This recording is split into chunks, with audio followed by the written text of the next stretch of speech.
Hi, we're back with another segment with the Addison Early Childhood Collaborative.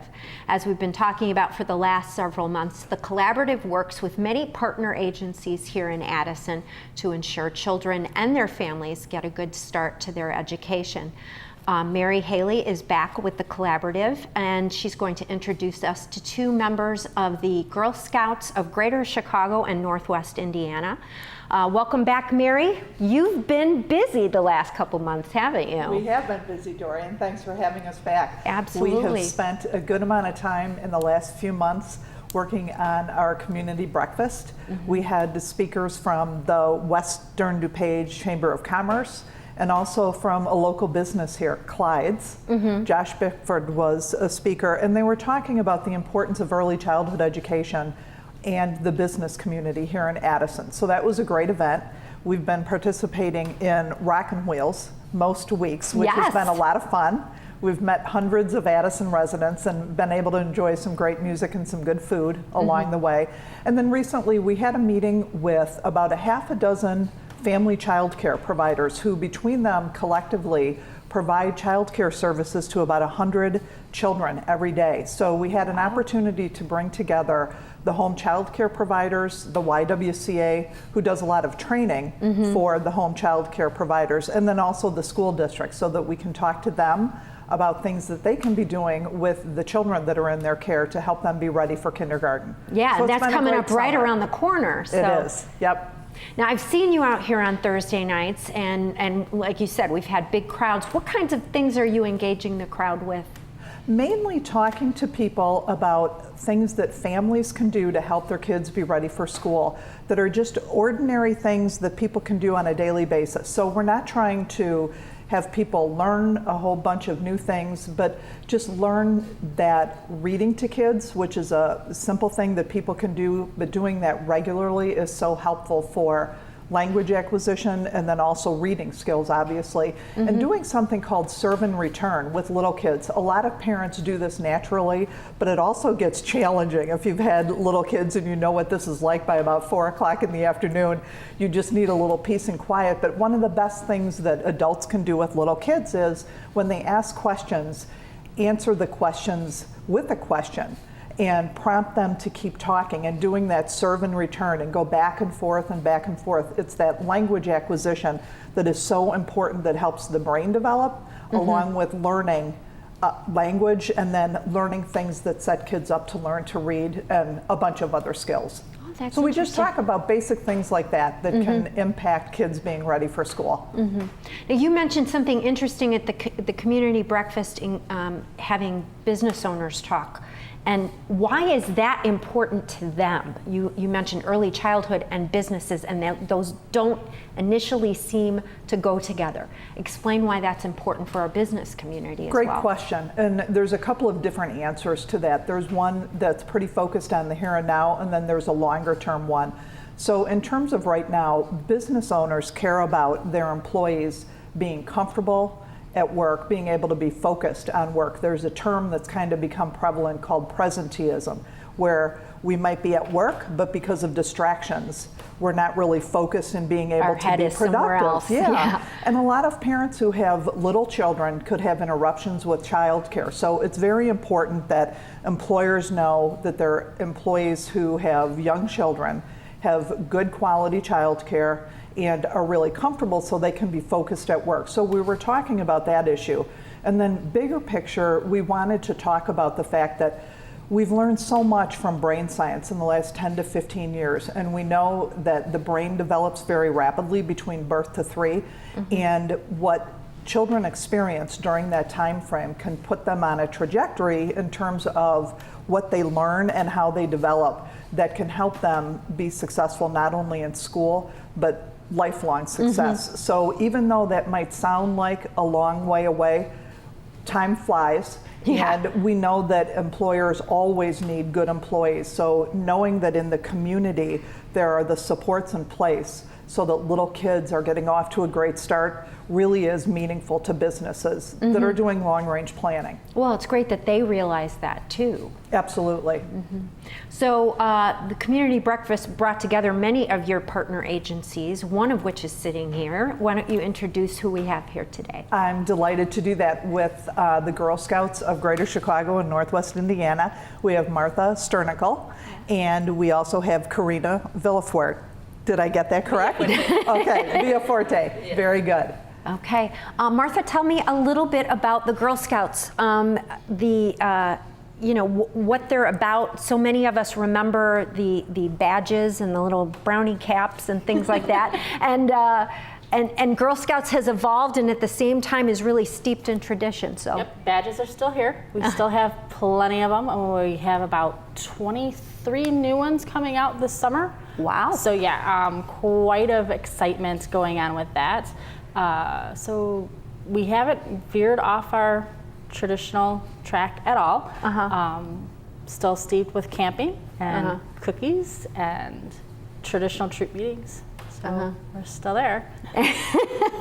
And you have a big event coming up in August that Girl Scouts will be celebrating, and I didn't really realize the tie-in. Tell us about that. So back in the earliest known s'more recipe is from a Girl Scout camping guide back in 1927.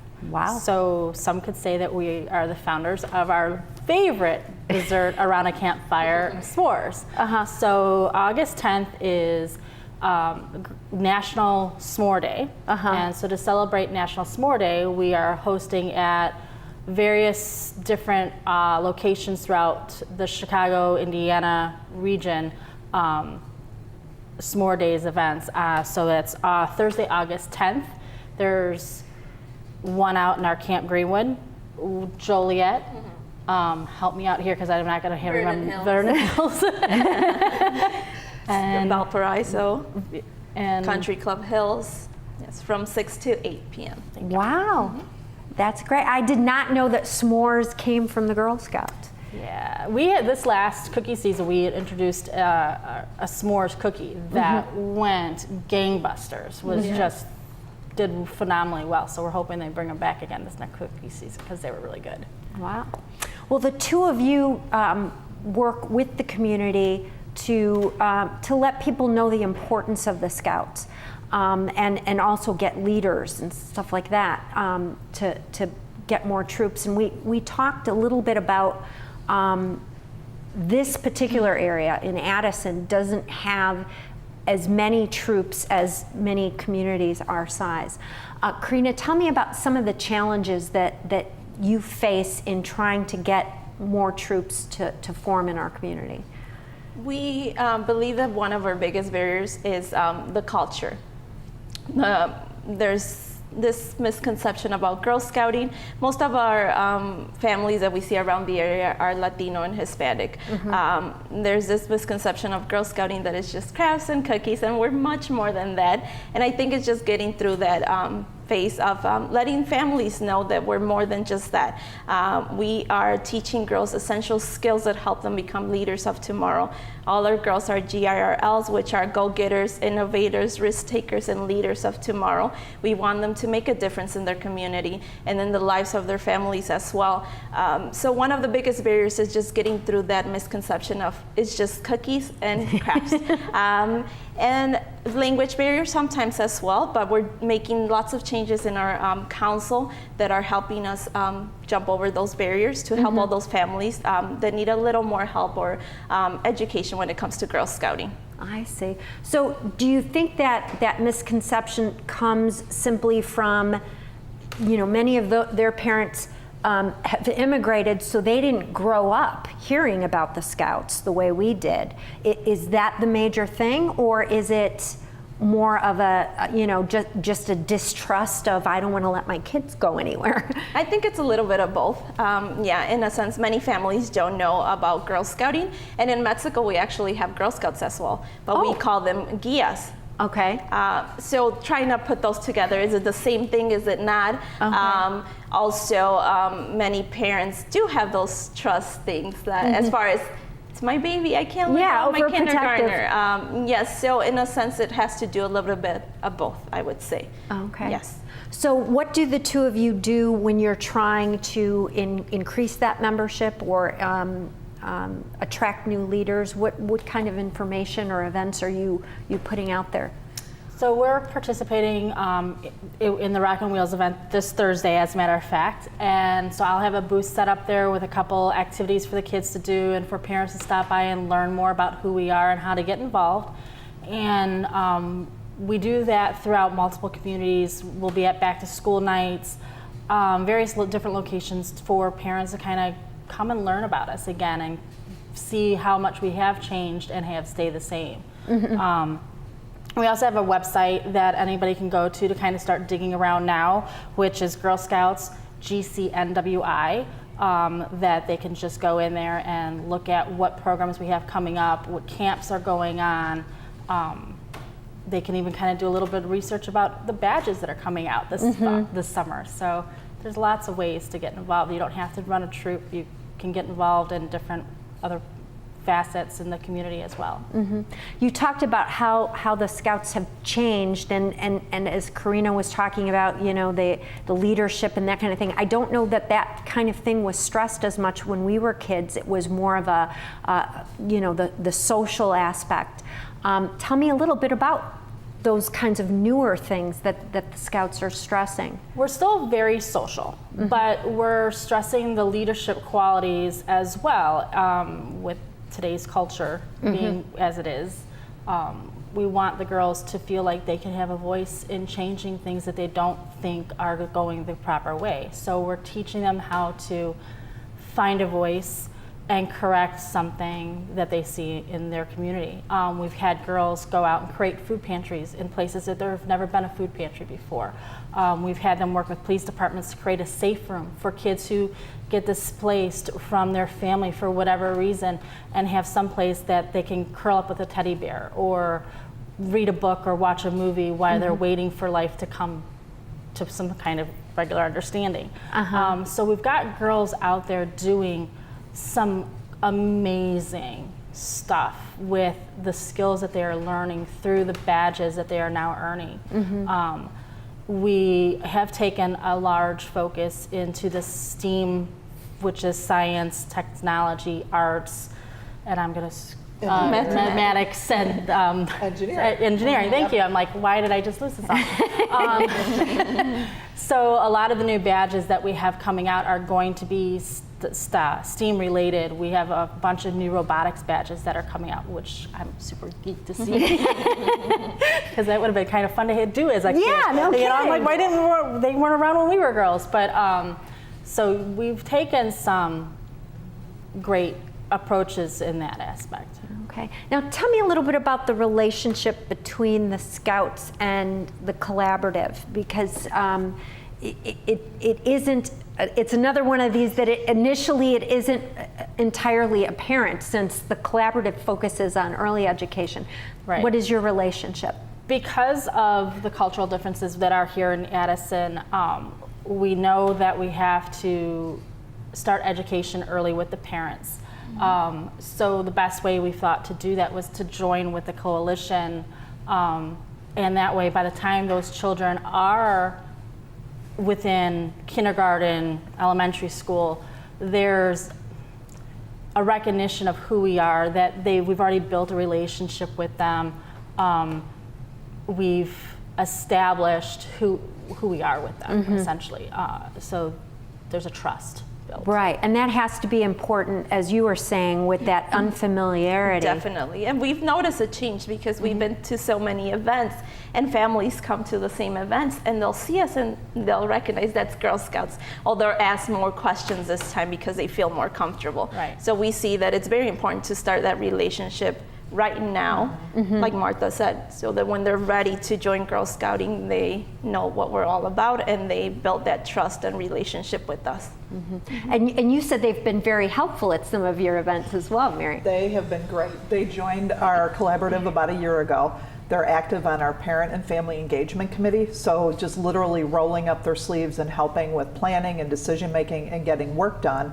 and they participate in our monthly parent groups that we've started just about 3 months or so ago. So it's important to us that when we bring parents together to learn about the different topics that we want to share with parents about kindergarten readiness and the related things, we know that we want to be able to provide childcare so that it makes it easy for the parents to come and be together and be learning from us and from each other.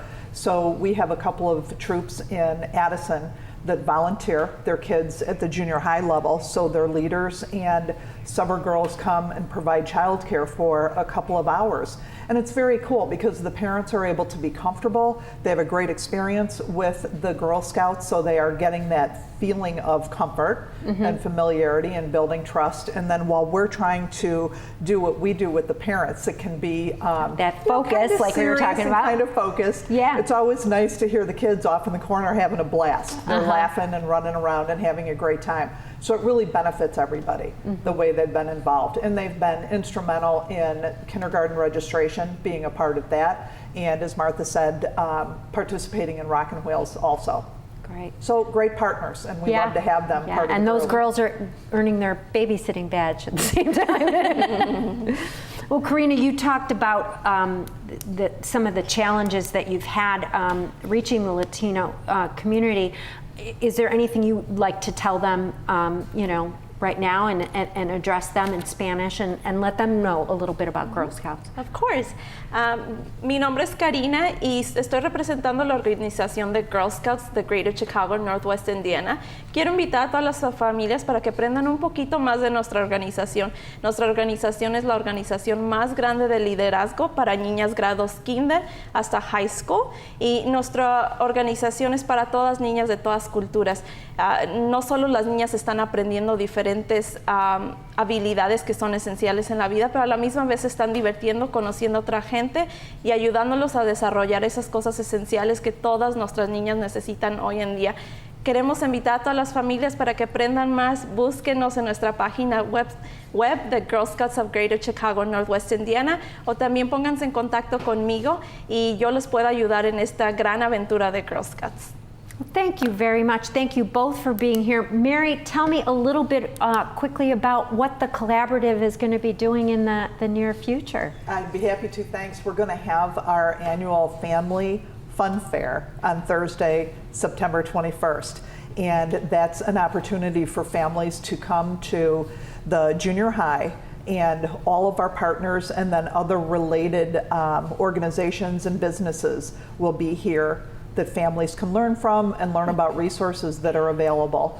And in addition to that, we're going to do a mobile food pantry on Monday, August 7th at the junior high parking lot from 10 in the morning until noon. So Okay. we've got those couple of events coming up in about the next 4 to 6 weeks. Great. Well, thank you all very, very much for being here. Keep an eye out. About every other month, we visit with the collaborative, learn more about what they're doing and what their partner agencies do to help them out. I'm Dory Craggy. Thanks for being with us.